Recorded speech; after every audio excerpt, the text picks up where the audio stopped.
Good morning, everyone. First of all, I would like to thank the organizers of the conference and DCT for welcoming us here. I will present the results of the last campaign of work in the oasis of Masafi. So this project is funded by the French Ministry of Foreign Affairs in partnership with the Fujairah Tourism and Antiquities Authority. It runs still since 2006. It was directed by Anne Benoit since up to 2016. And our new research program, which is now based on the second millennium BC, is directed by myself.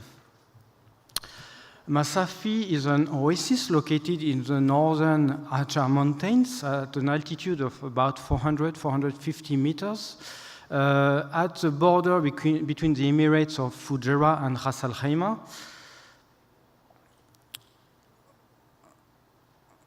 So this oasis is actually made of terraces in a slightly sloping terrain. It is now fed mostly by drilled wells and diesel pumps.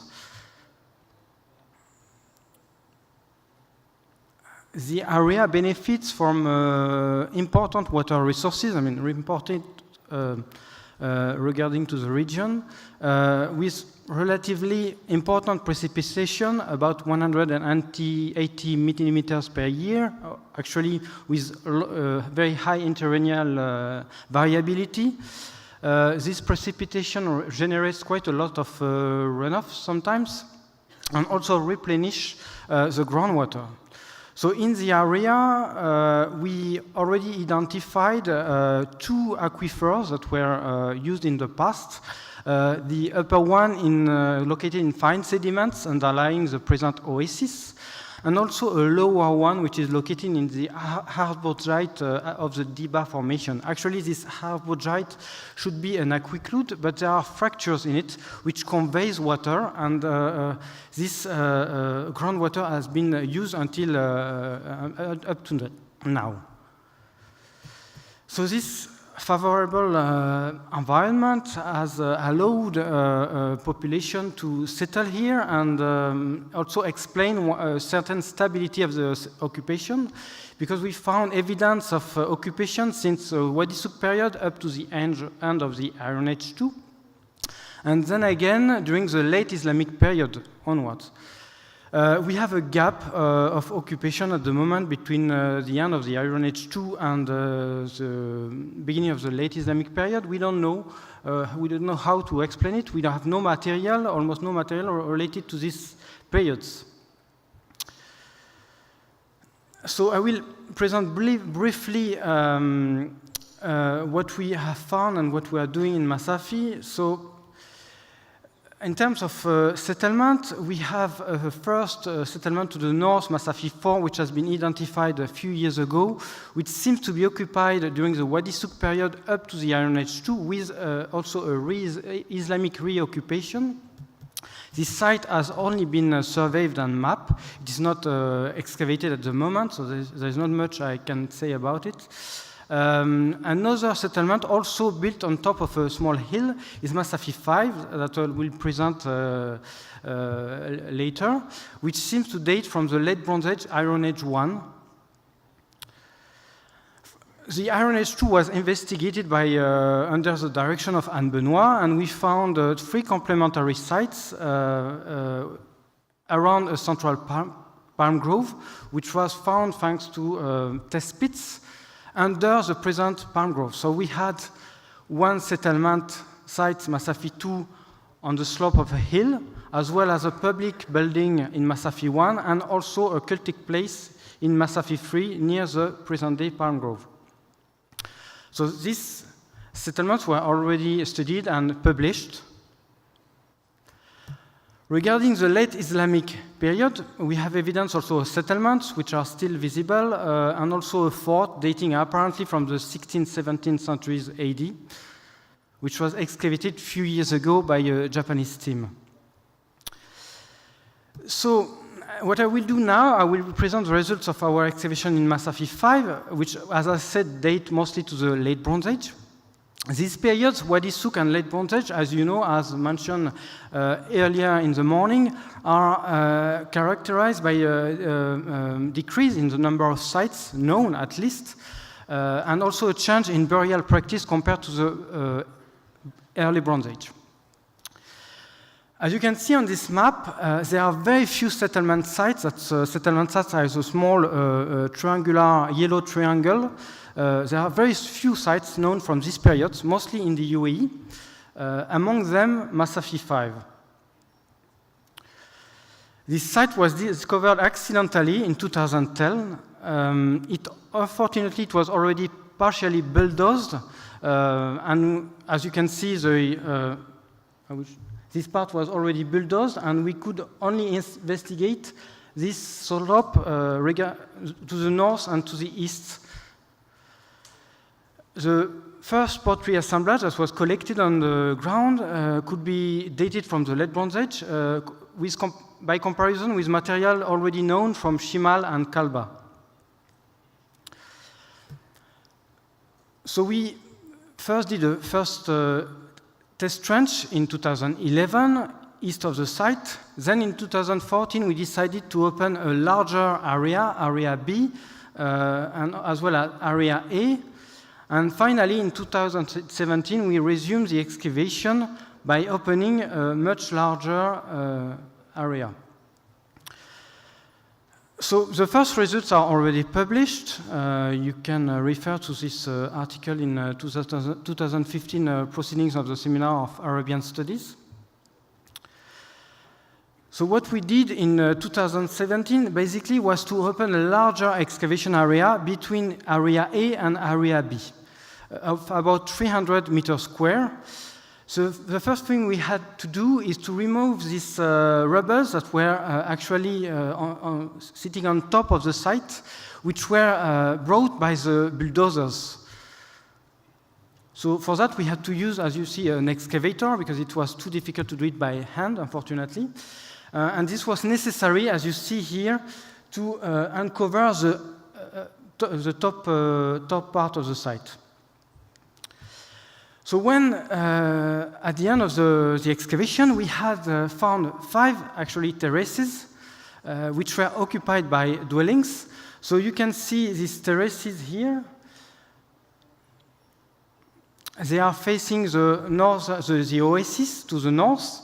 You can see them also on the pictures. I hope it's apparent enough.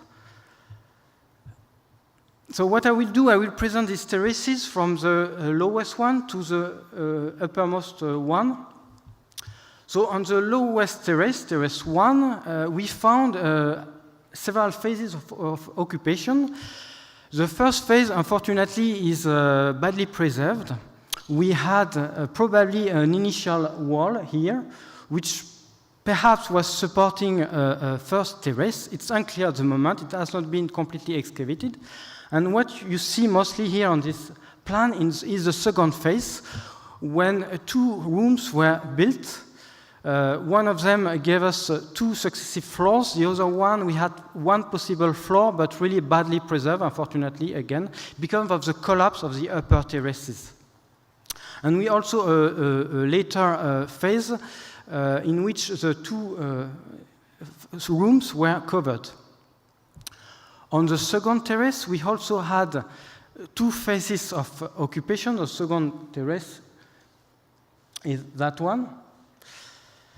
And we have evidence that it was initially larger, probably extending over here, and later covered by Terrace 3. This terrace was supported by the wall, which is very, very badly preserved. You can see one part here. We had a first floor, an initial floor, the oldest one, which was associated to a fireplace. Over there. You can see this floor is only preserved in the south. Unfortunately, to the north, it's eroded. During this first phase, this space was separated from another space located here by a first wall, which was later destroyed. In a second phase, sorry, I have to go back. In a second phase, we have another floor which seems to be related to this wall, which sustains Terrace 3, so which is contemporary with this building of Terrace 3.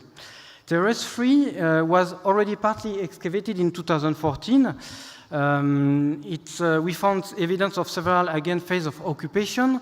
And this year we found the northern limit of this terrace, and which was actually much down. And by comparison, the floors of this room are about 2 meters above Terrace 1, to give you an idea of the height of these terraces. Terrace 4 was, as I said, established partly on top of Terrace 2. We excavated this year, and we found evidence of 2 different spaces. So we don't know exactly if these spaces are rooms or open spaces at the moment.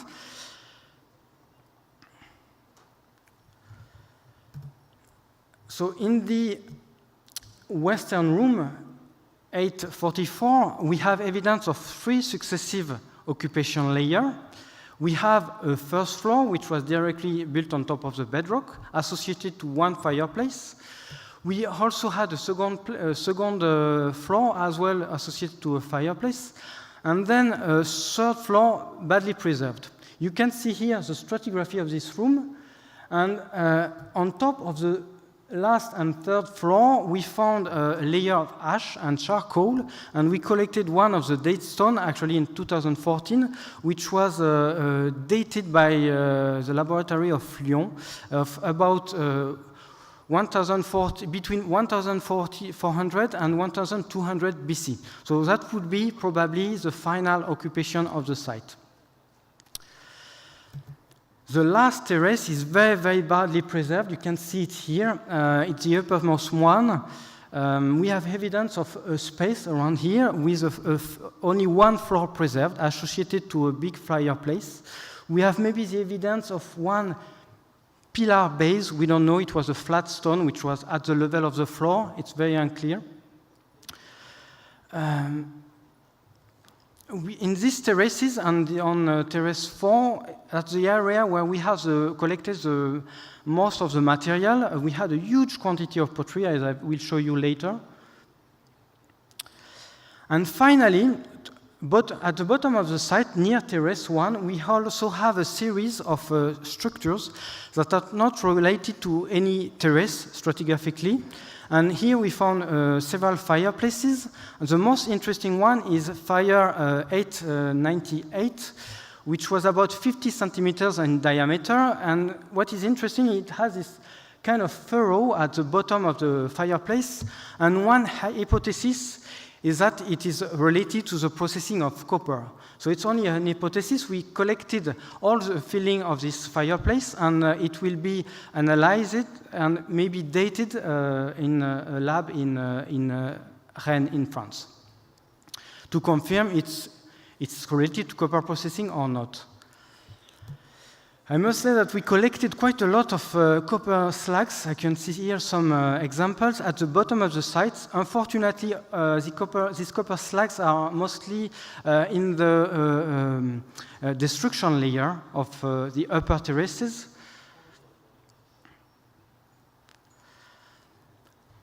When you come to the pottery, as I said, we collected quite an important amount of pottery, about 20,000 shards this year, including 4,500 shapes. And this material clearly can be dated from the Late Bronze Age. Really, we have good evidence. We can compare it with already published material. So here you can see a view of the upper terraces with all these post shards on top of one occupation layer. So we have mainly 3 types of pottery that can be found. First one we call Fujairah ware, which seems to be local, is the most frequent. It includes gray elongated grits and sometimes smaller white and red inclusions. We also have a second fabric. It's much smaller quantity, which white calcareous grits, which is very similar to pottery that were published by Christian Velde from Schimal. It's the type of fabric referred as Mainware D by Christian. We have a third group, undetermined pottery, in a much smaller quantity. We see this reddish-brown ware from unknown, we don't know where it comes from at the moment. On the terraces downstream, terrace 1, we found the same group of pottery, as you can see, but we also have a common orange Iron Age 2 pottery. Also, we have among what we collected pottery, we have open shapes, of course, with a large open bowls. We have also this spouted bowls over there. Some are actually painted. You can see most of the time decoration have these wavy lines in the inside and outside of these spouted bowls. We also have closed shapes, including large bowls and large open bowls. We also have a small one.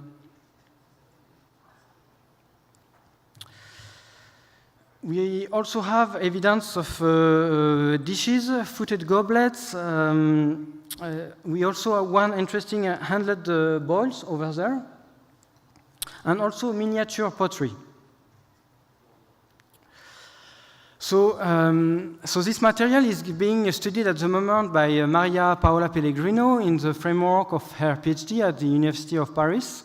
But what is clear is that it relates very clearly to other assemblages from Kalba, Schimal, and Talabrac. On this evidence, we can date it from the Late Bronze Age, Iron Age 1.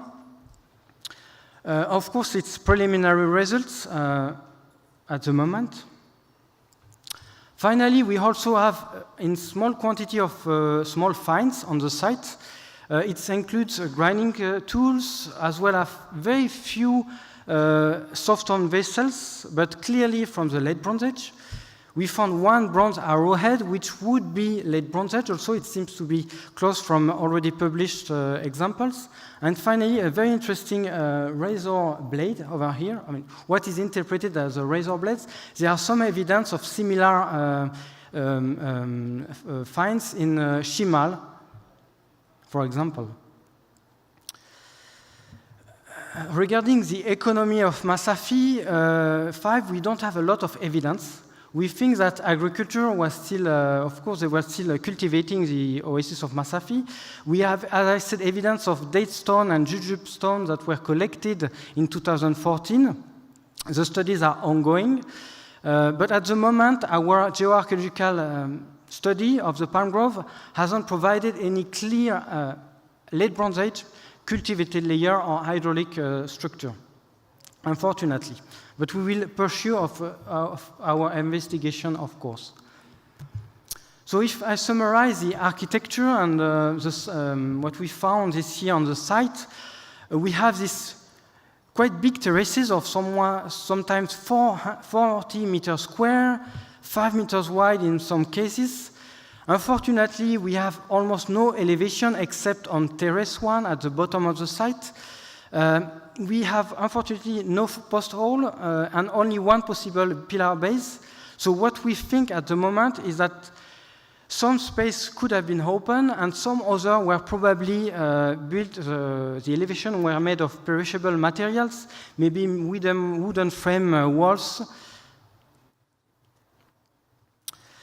In 2014, we had the idea that the site could have been enclosed by the perimeter wall. Unfortunately, we found no evidence of this wall this year at the bottom of the area B. So we think actually that what initially we thought was a wall was actually the bottom part of a terrace.